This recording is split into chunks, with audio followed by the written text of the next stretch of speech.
Hey y'all, I'm Eboni K. Williams here, host and attorney extraordinaire. Welcome to Holding Court, where we analyze the very latest in legal headlines, the ones that got all the streets talking. You know what we do? We dig deep into how the courts impact the culture. We break it down, going straight from gavel to your news feed. And every week, we keep it 100. Right, Dustin Ross? That's right. Dustin Ross, my love, how was your weekend? And did you get tea on this epic Iron Mike Tyson fight? What's tea on that? Yeah, I did. First of all, it shouldn't have happened. That's the tea on that. There's no reason. I was very uncomfortable watching that. Yeah.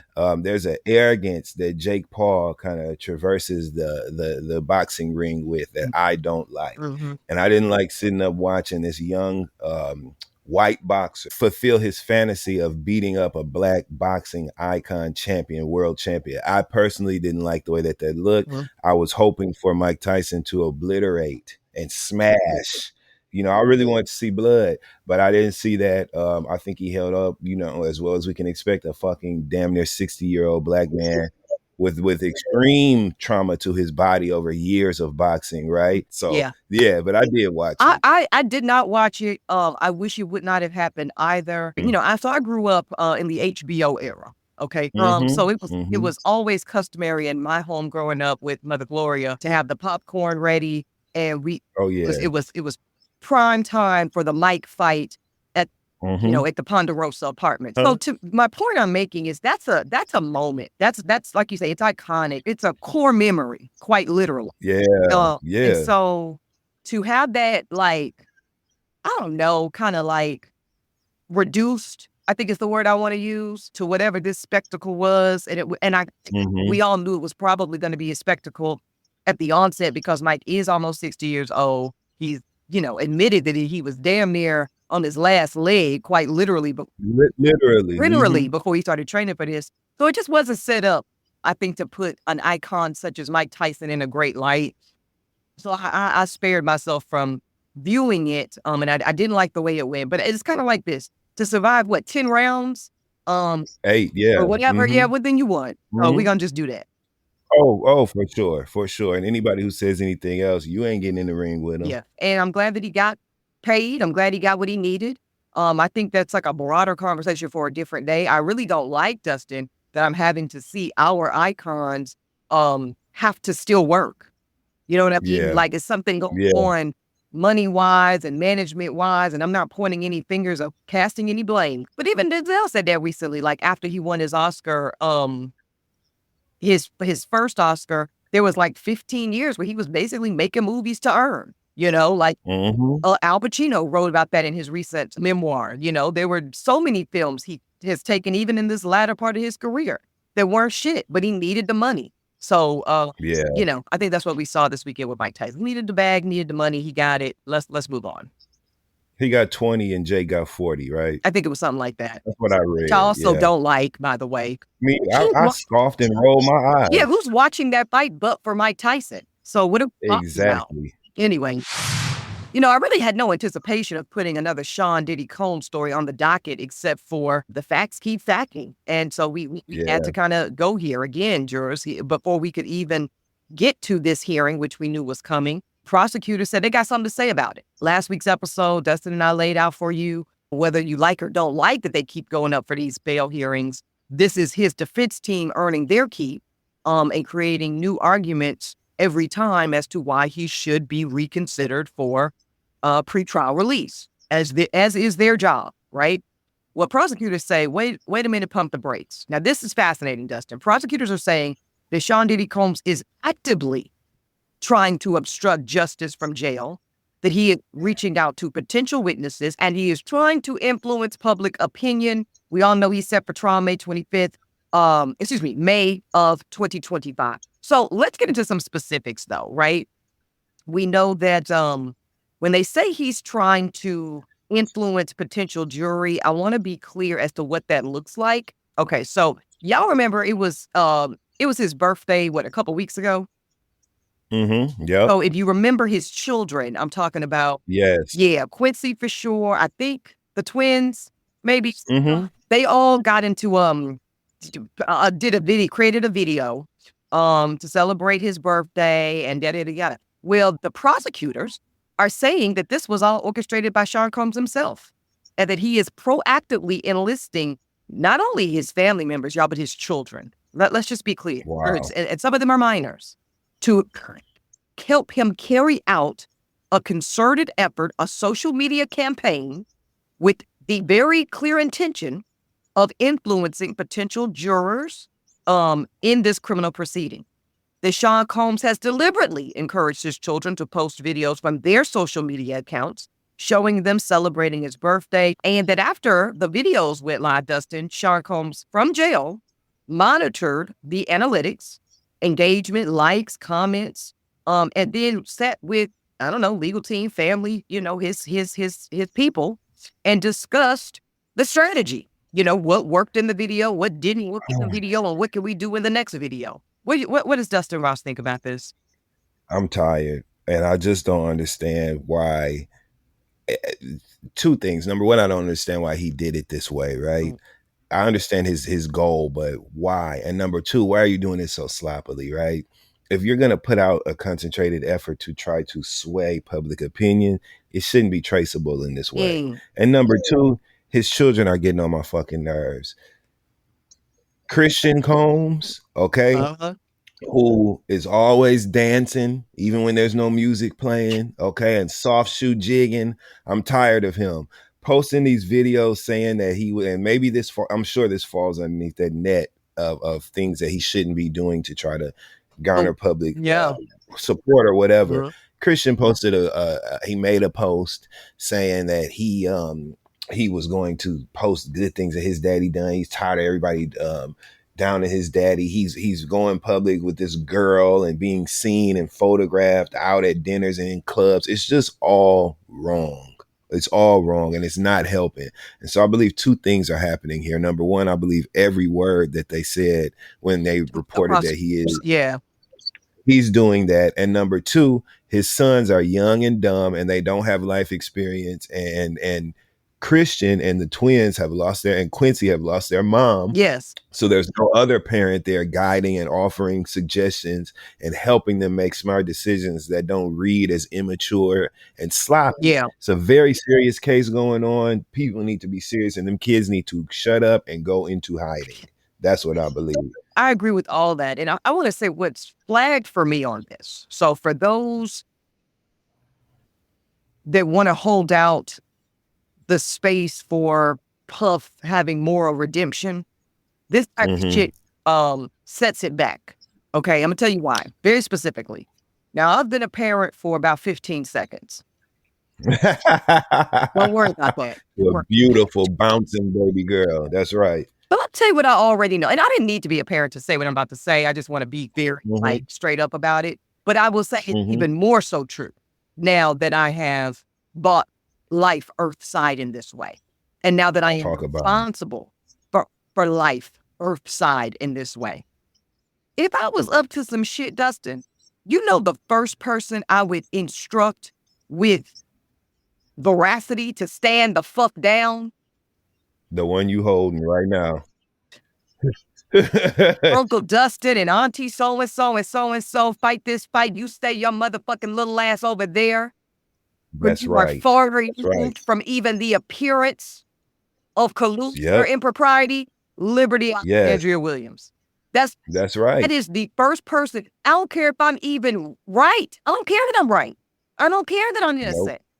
Because I so love and am so bound in a posture of protection of my child, Dustin. You sit your fucking ass down over there in the corner, read the goddamn coloring books. Shut the fuck up. That's what That's it. It's that simple. It's that simple. And like you said, it's you protecting her. Yeah. Those children and your baby have a lot of life left to live. That exists far beyond your situation. The narcissism, Dustin, it reeks. If you didn't think if the video didn't sway you, I'm talking about the one where he's literally physically beating and dragging Cassie down the goddamn. Beating the shit out of Cassie, I think this is more evidence. To me, this is more evidence, the fact that you are not telling your children to stand down, that in fact you are actively encouraging, because that's what desperate narcissists do. They grab any and everybody, and it's very similar to this is why you're not supposed to try to save somebody drowning. Because, and I know it's counterintuitive because we all want to protect the people that we love. But when people are in dire straits, as Sean Combs is currently in dire straits, he's going to take you down with him. Yeah. The dirtiest thing you can do is take down your very own children along with you. That don't have nothing to do with this shit. Yeah. Yep. And why attach them to it? As you said, as a parent, your natural instinct should be to create as much space and distance between this damning, disgusting circumstance that will have repercussions eternally, right? Forever. You don't want those kids stained by this. Yeah, that's the height of let somebody else do it. So the fact that I agree with you, Dustin. I believe the prosecutor's argument here that he is using who he thinks is most credible, most believable, most pure in this circumstance to do some real nasty, dirty work here. I think y'all need to look at that. Look at that. Yeah, and the paper trail makes it even worse, right? Correct. It'd be different if we could attribute their posts to just heartfelt sentiments, but we can't. The strategy that's being implemented here and applied is just crazy to me. Yeah, I think the prosecutors say it best, Dustin. The defendant has, quote, shown repeatedly, even while in custody, that he will flagrantly, heavy on flagrantly and repeatedly, flout rules in order to improperly impact the outcome of this case. The defendant has shown, in other words, that he cannot be trusted to abide by rules or conditions. And again, we know this is classic narcissistic behavior. The rules don't apply to me. The rules are for y'all. The rules are for the common. They're not for me. And what it say? Rules for thee, not for me, right?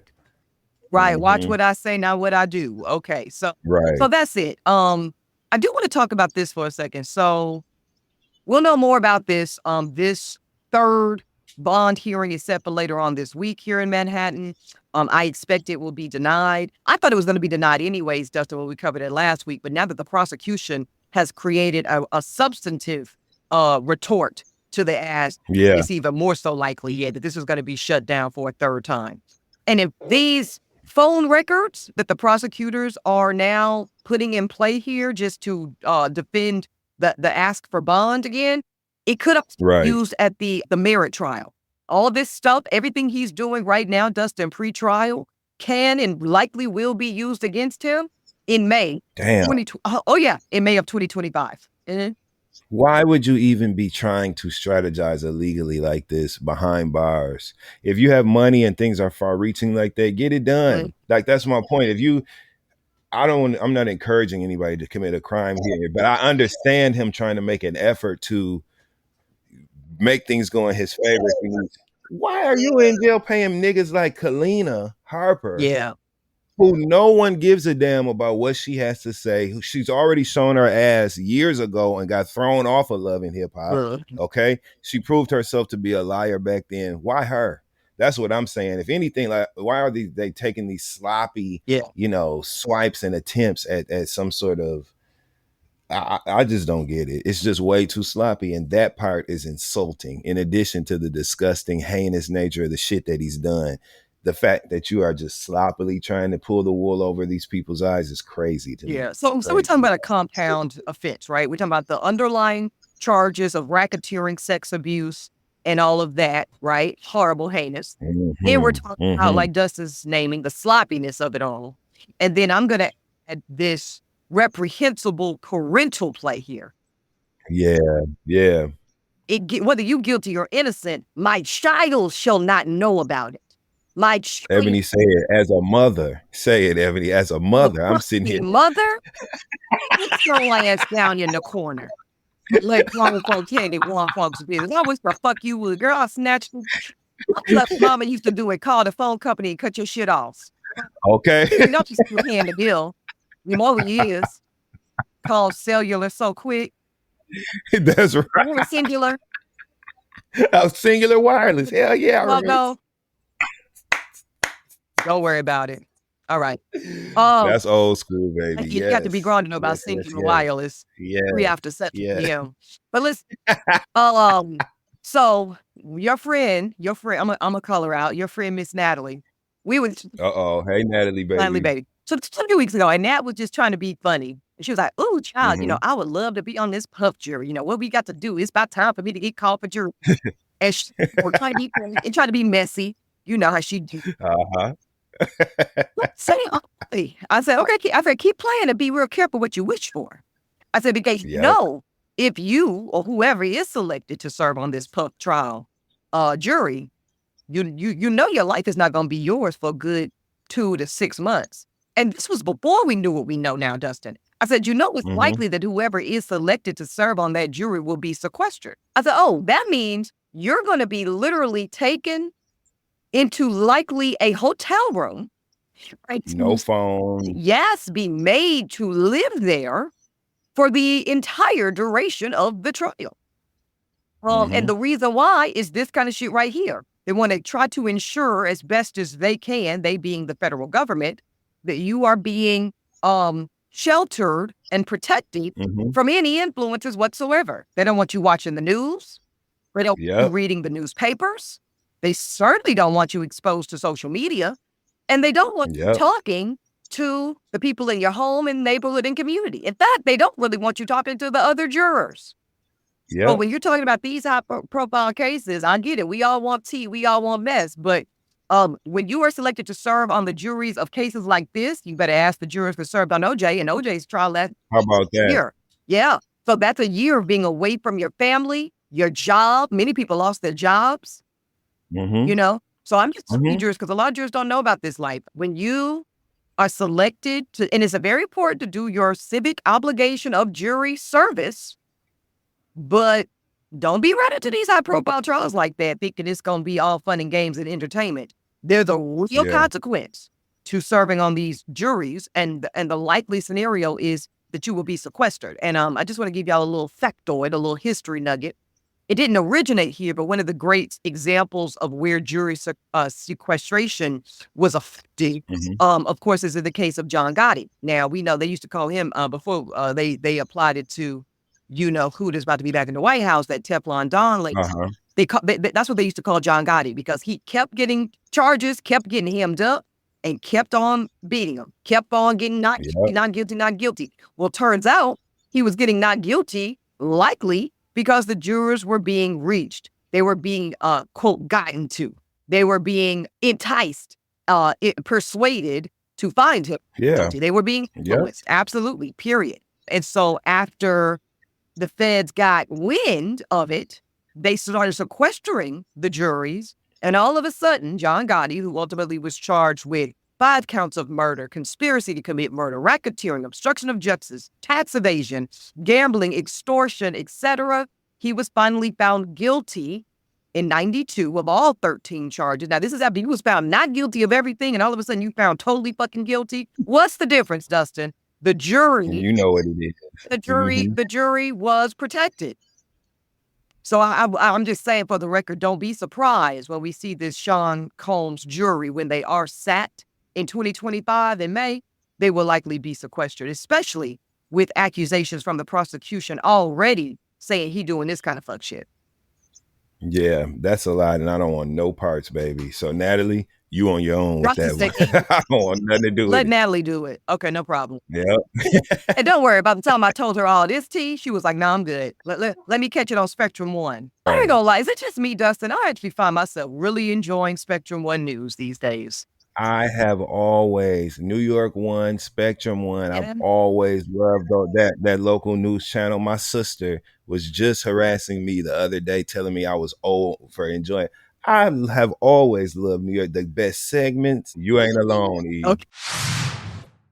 Now, moving on, this one a lot of y'all are excited to see, although, the underlying facts here are tragic. We talking about the assassination of the great, legendary Malcolm X.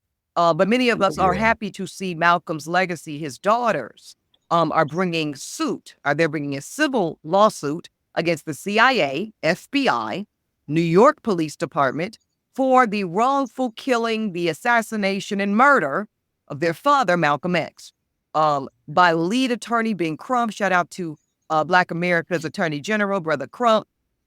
He's filing Dustin $100 million lawsuit against all of those entities, CIA, FBI, NYPD, and more, saying that they knew information that they did not reveal, saying that this is the biggest fact that's new here, that there were undercover officers from many of those agencies, Dustin, the room.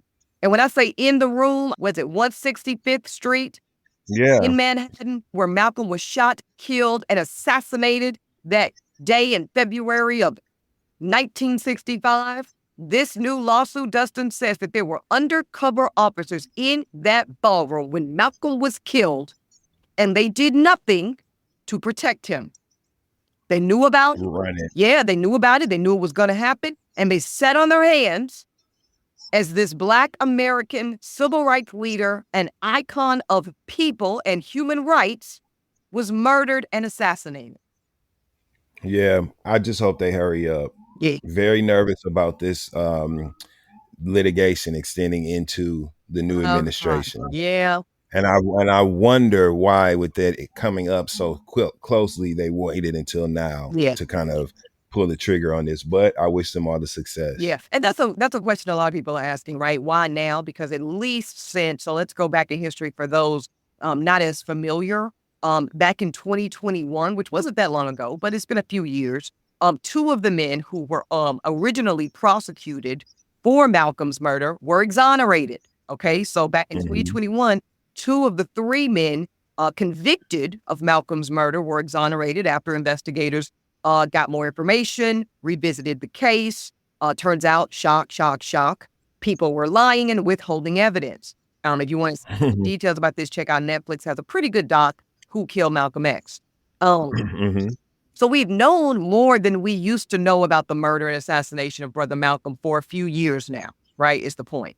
Well, as Brother Brent Crump says in the press conference last week, the last 3 years since Brother Crump and his firm had taken on the role of bringing this lawsuit and investigating, because here's the thing, when let's be clear, jurors, this is a civil litigation effort. This is not the criminal piece. That's done with, more or less. This is a civil litigation piece that will hopefully bring $100 million to the daughters of Malcolm for their pain and suffering, okay? And for the wrongdoing of the biggest federal law enforcement entities in our nation, the CIA, That's right, the FBI, and NYPD. And so then Crump is saying, why now, Dustin? He's saying, well, this is how long it took for us to get all the information we needed to properly be able to bring the legal arguments we're going to need to be able to convincingly make to get the judgment that we need, which is liable. And that's your point, right? And this is, again, where elections have consequences, where because the new attorney general, heaven forbid, is not going to be Merrick Garland no more. Heaven forbid, if Donald Trump gets his way as of today, it's going to be Matt Gaetz. Now, Republicans are saying he won't get confirmed, but shit, we don't know. It'd be some crazy, unforeseen shit going down in Trump administrations, and we know this. So it can, and even if it's not Matt Gaetz, it's going to be somebody whack, okay? It's going to be whack as hell. And that individual will be non-cooperative and horrible as fuck to work with as it relates to seeking justice for the assassination, murder, and killing of Malcolm X. That's what we know. Absolutely. So Godspeed, quite literally. Yeah, quite literally. So we will see. Of course, we will follow this. I have had the privilege, Dustin, and you probably ran into her at my Bet on Black book party. Yasa Shabazz, one of my beautiful, brilliant daughters. Let me get myself motherfucking together. Put a handle on it. Yeah, let me put respect on my sister's name. Okay. Dr. Ilyasa Shabazz is a young lady I've become blessed to be friendly with.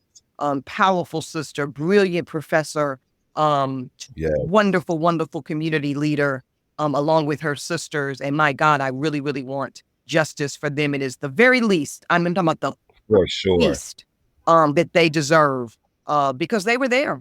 They were there in the audience, you know.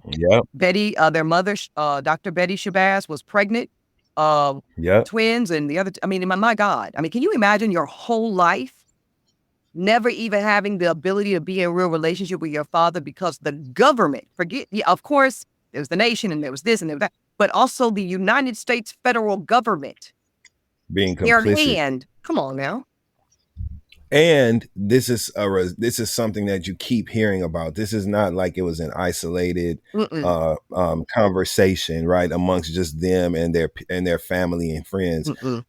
People are talking about the assassination of Malcolm X all over the world. There's been a film. There's been, so many things. So they're constantly slapped in the face with a reminder of this horrific moment. Yeah. So pay them, run all the money. It should be way more than $100 million any motherfucking way. Yeah. Run it. Might, and it might be. Yeah, and it, to your point, you can't go anywhere in the world without hearing about it. And it's gonna feel like a fucking slap in the face. If you are the progeny, you are the daughters of, you are the living legacy of the iconic Malcolm X. Yeah, justice must be served. Like we cannot just act as if.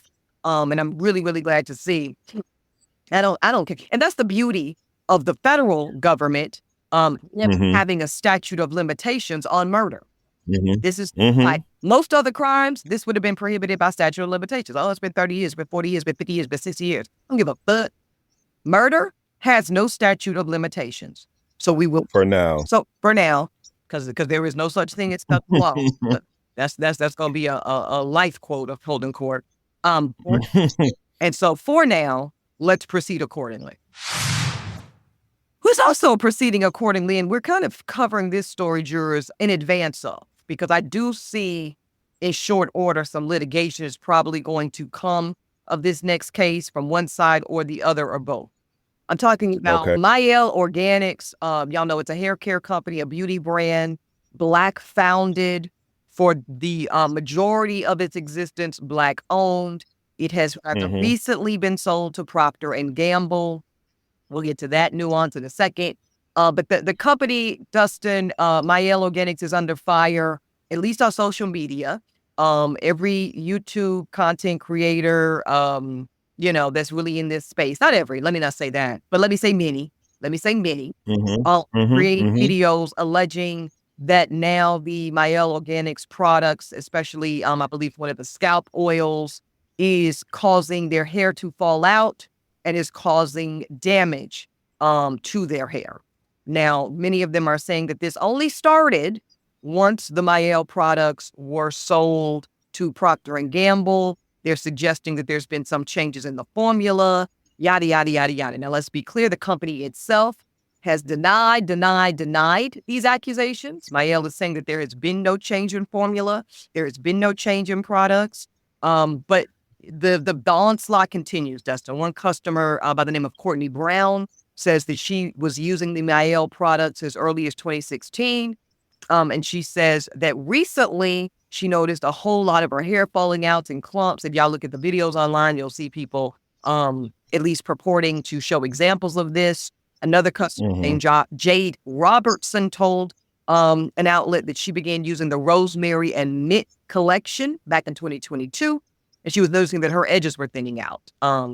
Some people are saying that's not true. That's not been their experience. People are going back and forth on the internet saying, oh, we'll use it over time. You'll see. Yada, yada, yada, yada, yada. Here's what I say about it. Number one, it's only going to be so long that a critical mass of all content creators, Dustin, can go forth with proclamations that are this damning.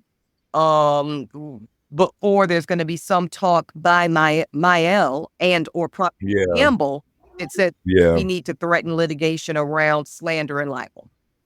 Yeah, as they should. Now, of course, we know, because y'all are jurors and y'all listen to Holden Court, the perfect defense to slander or libel is it's the truth. So what could happen, what I foresee happening, Dustin, is a scenario where the litigation is activated on either the part, like I said, of the company, Myelle itself and Procter & Gamble, to say, the fuck y'all say, bam, here's an injunction to stop the creation of content that is slandering our product. And or in response to that potential litigation, customers are saying, well, it's not slander if it's true. It's not if it's true. And we can prove that we have been harmed by the so-called new iteration of the product. So let me back up, Dustin. Have you seen or heard any of this on the social media streets? I've seen a lot. It's been all over the place. And as a person who loves to see Black businesses win and, see high levels of success, it was heartbreaking for me to see those Myel products and that couple. They've been visible in the media.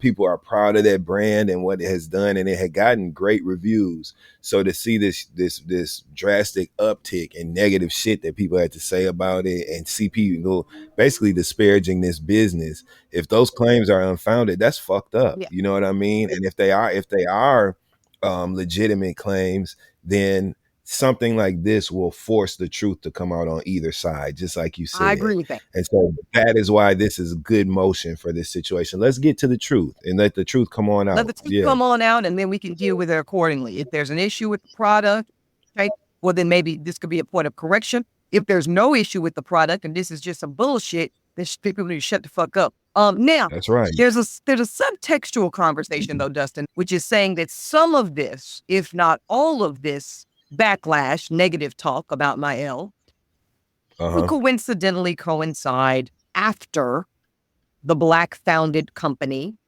has sold to a white mainstream Procter & Gamble. And people are saying that this was similar to what happened with the Honeypot company. That was Black-founded, creators of feminine hygiene products. Shout out to Honeypot. I actually, during my postpartum, was, thank God for Honeypot. I'm going to just leave it there. Yeah, I'm going to just leave it right. Yeah.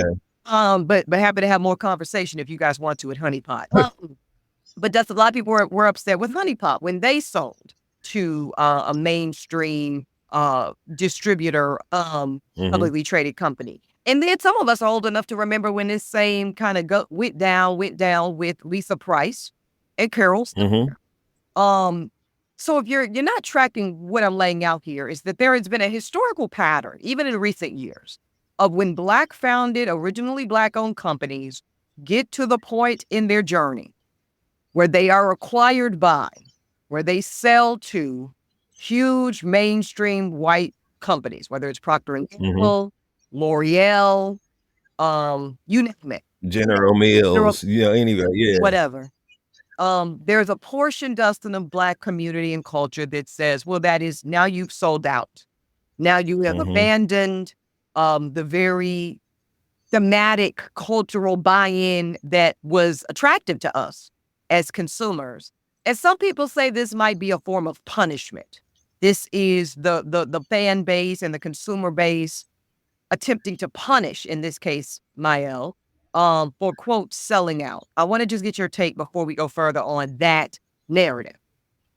That's the problem. First of all, if these products have not changed in their formula and are not negatively impacting these customers, but because customers are upset that she sold the company, you've decided to now trash the products and create a negative review. That's fucked up. Because it's not your place to determine what business decision is the best for the owner of a company as the consumer, right? It's not as if the products did really change. If they actually changed, that's different. Of course, you should speak out about the change and what you've seen, but it's not your place. We see this a lot on television with some of the reality shows and the fans creating situations through conversations that impact the integrity of the show, impact the outcome of these television shows, impact the cast members' lives very negatively due to simply the fans having an opinion. And I think that's terrible. When the opinion of a fan or consumer can impact real lives this way, that's a problem. If these customers are upset because she sold her, they not she, because they sold their company, that is a problem to me. And I think it's fucked up that they would go to links this, far and extreme in nature to make a point that they didn't have in the first place. You're in your feelings because she sold her company to elevate. That's ridiculous. Right. And so creating these stories out of the blue, it's grossly unfair, and that's really dark to me, really dark. So I think it's dark, and I think we need to name what's dark about it. I think it's time to start, especially, might as well, no time like the present, right? Yeah. And since we've just, kind of landed where we've landed, politically speaking, Let's put all the shit on the table, as far as I'm concerned. So if we are at a place as a culture, as Black folk, we are at a place where we want to see everybody struggle because we feel like we struggling, we need to just say that. I think. Then get away from me. Well, I hear you, but first we got to say it and stand in it and stand on. Say it plain. Say it plain and stand on the business, as y'all like to say. Say that you feel away, because why would you be in your feelings? See, we got to name the quiet part, Dustin. Why would you feelings that a Black woman, in this case a Black couple, in the case of Lisa Price, a Black woman, in the case, was it Mixed Chicks as well? Oh yeah, I remember Mixed Chicks, the hair products. Yeah, people were mad when they sold. You know, when they were acquired, either not realizing or not caring, or maybe being jealous or envious. See, I'm gonna go ahead and name all of that part. Okay, that at some point, some of these Black businesses don't stop in the kitchen sink. Some of these Black businesses don't stop in grandmama's basement.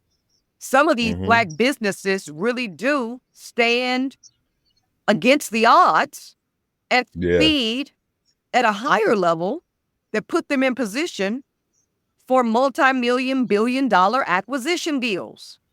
The reality is, no, most of us don't get there.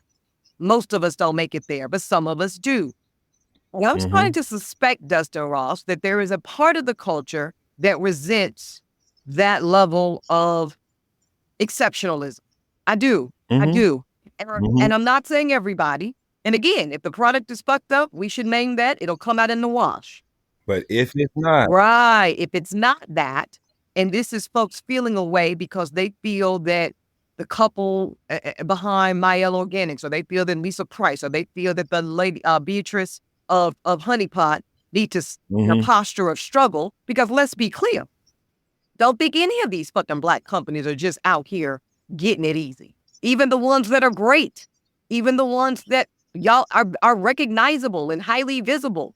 There is so much uphill battle, y'all. There is so few investment dollars available to Black-owned businesses.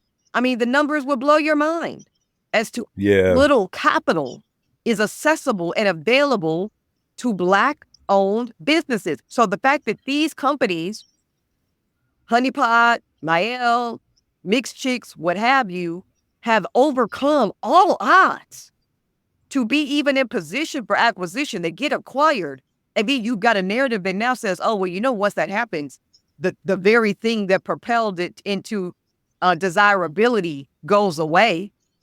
What do you think happens to Black businesses, y'all? They stop acquired. They stay in a struggle posture. All because of you dumb motherfuckers and your feelings about something that has nothing to do with you. Yeah. That's why. So I think we just got to have an honest conversation. I think some of us feel a little bit better when if we struggle and we want everybody else to fucking struggle right along with us. And when we feel like you're doing a little too well, we feel like you've beat a few too many odds, we want to punish you. Call it out. Call it out. I know we're in a time crunch, but short story. Please. So, you know, I'm a correspondent over at Kingdom Reign Entertainment with Carlos King. So I was introduced to his audience by him having me on his show, asking my opinion about different reality shows that we would talk about, right? Where I give my unfiltered opinion. Once they hired me to interview the cast, I think there was an expectation from the audience that I would have a gotcha moment with some of the talent when we would have our conversations, or I would create an environment where I'm kind of nailing them to the wall to hold them accountable for something. That's not the intention of that interview space. The interview space is to get their take, have them have an open environment to share their expanded conversation. Expanded conversation. So I started to see a lot of comments and a lot of, would not even see comments, I would get messages from fans of the Love and Marriage shows who would call me a sellout, say that I had, I was drinking Carlos's Kool-Aid and just really going far. Because, and let me just, I'm going to say the thing, you probably would say it just because it's you, but I'm going to say for you. All because this particular Black man of enormous exceptional talent, even in our industry, has been elevated to a position that honors his worth just a bit. Just a bit. No, let me say this. Just a bit. because he's no longer operating in the posture that most of us have to operate in, which is just doing some shit to do it. Nothing wrong with it. But because you had finally, heavy on finally, by the way, been elevated to the posture of let me just honor the value here a bit. Okay. Now there's something goes like this, right? Something's rubbing the wrong way for certain viewers who can't conceptualize of a scenario where somebody can stay in their integrity, stay in their journalistic curiosity, stay in their humor, stay in their entertainment value, and just get a little bit of compensation for what the fuck they do. That's the problem. I'm done with it. No, you're right on the nose with this, because I came back on Carlos's channel in a space to give my opinion. He asked me about some stuff with another show. And so we had a very spirited conversation that people loved. And there was still people in see this how I know he kissing Carlos' ass and he done sold out because he can do this, he can do that. So finally, there was a woman, I had never met her before in my life, complete stranger, who went all the way to Facebook. Right? To send me a message. You went all the way to 2014? All the way to Facebook, okay? To send me a message that I saw on accident because I was holding my phone in my hand and the notification came through and I was touching my phone to do something else. So I never would have even seen this message, but it took me directly to her message, right? I'm gonna sell out all this other stuff. So I cussed her ass out. Good. I hadn't planned on seeing the message, cussed her completely out. Who the fuck are you to even ask me anything about anything that I'm doing? You're a complete fucking stranger and you're completely out of line. Yeah, I'm telling y'all. I was caught off guard, didn't even anticipate seeing the message. So I think that is akin to what we're discussing here, right? Which is people taking liberties that they do not have and creating space for themselves that doesn't exist. Mind your motherfucking business. And don't go to links like this. And really stand y'all in the possibility that when you see stuff happening like this, people being acquired by billion-dollar publicly traded corporation, Dustin being hired, promoted in a realized capacity as an actual correspondent on the platform with instead of standing in the posture of sellout jealousy, stand in the posture of when I watch God do it for them, maybe God'll do it for me. How about that part, man? What if we did a better job and I'm not saying every black person, because there's a lot of black folks class. No. Okay. Right. Black folks. We talking to them other motherfuckers. But you other motherfuckers. Yeah. Y'all need to really stand in the possibility of some other black person's ascension not being a threat, but being the exact catalyst for what is possible for you and yours. And I think if we did a little more of that or a lot more of that, I just think we would be positioned differently. And I mean that broadly. I mean that economically. Yeah. I mean that politically. I mean that geographically. I mean that culturally. Yeah, and you're on point all the way around. I'm gonna stop there with it because you know how all the way around with it. But I'm gonna stop there. We should do a hater episode where we just cuss all the haters out for the whole episode. Talk about the motherfuckers that get on our nerves and just go in. We need to do a hater episode once a season. And if y'all realize how offensive the smear suggestion that people were selling out for the pennies on the dollar that y'all are suggesting, y'all wouldn't even say that dumbass shit. Yeah, especially not to me, because if I see it, I ignore y'all. But if you find your way to me and my sideline, you're gonna have to answer for what you said. I don't give a fuck who you are. Yeah. So there's that. Yeah, y'all better stop running up on Dustin Ross. But final note to buttoning up the Myel of it all. When some of y'all do that, when some of y'all stand in that jealous, undermining, I'm gonna make y'all pay for selling out whatever fake bullshit y'all came up with. Yeah.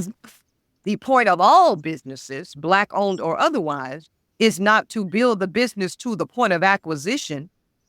Hello. When y'all do that, y'all do two things. You make it impossible for any other black business to ascend because you are signaling to the acquisition class of it all that, don't ever put no money into no black business. Don't ever put no money into, black, capital, because once you buy it, it ain't gonna be worth shit because the fan base go the very consumer base that they bought to the table will disappear. Yeah. You literally undermine the and devalue. Yes. And again, just if you just broke and you want everybody else to be broke with you, I'd rather you just say that. Right. So I know who to ignore. That's it. Or who to say, get thee behind me. All right. Okay. Listen, that's going to be it for this week's episode.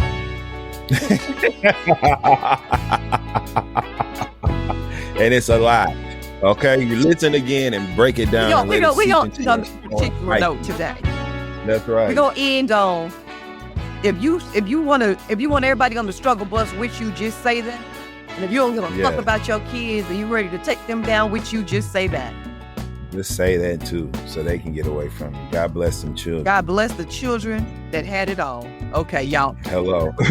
Y'all, next time, same place, same situation here, Holding Court. We will be back with a new episode. We will be back in session. You know, it's near the holidays, Dustin Ross, so yes, it is. What to do in the meantime. Read your terms and conditions, and also, ho, ho, ho. I want you to do that too. Tis the season. Get you a little bit for the holidays. That's it. You know. Yeah. I'm going to chew on that. Holding Court is produced by Uppity Productions. Host and executive producers here, Eboni K. Williams, yours truly, and the Dustin Ross. Executive producer in Dossie, McCraw. Our senior producer, Ashley Hobbs. Creative consultant, Jay Kleinberg. Follow us on Apple Podcasts, Spotify, and any and everywhere you get your podcasts.